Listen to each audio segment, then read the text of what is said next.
عێراق دەکوڵێت و گەرما هەڕەشە لە شارەکانی عێراق دەکات. پلەکانی گەرما لە 50 پلە نزیک دەبنەوە، پێدانی ژمارەی کاتژمێرەکانی کارەباش لە سفرە. کەشناسی عێراق ئاشکرای کردووە پلەکانی گەرما لە 47 پلەیان تێپەڕاندووە و لە بەسڕە و هەندێک شاری تردا پلەکانی گەرما گەیشتوونەتە 51 پلە.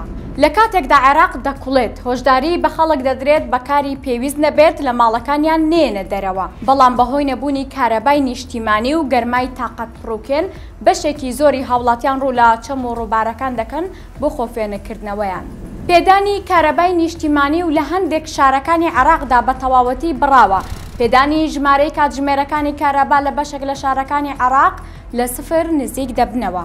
جگە لە کارەبا کێشەیەکی تری هاوڵاتانی عێراق نەبوونی ئاوی خواردنەوەیە و خەڵکی بەدەست نەبوونی ئاوی خواردنەوە دەناڵێنن. لە کابینەی نوێیەمدا بە پلانێکی تۆکمە توانرا دۆخی کارەبا لە هەرێمی کوردستان باشتر بکرێت و هەنگاو بۆ دابینکردنی کارەبای 24 کاتژمێری بنرێت. ئێستا لە سەنتەری شاری سلێمانی و هەولێر و بەشێکی زۆری گەڕەک و قەزا و ناحیەکان کارەبای 24 کاتژمێری بە هاوڵاتیان دەدرێت و خەڵکی لە بێکارەبایی ڕزگار کران.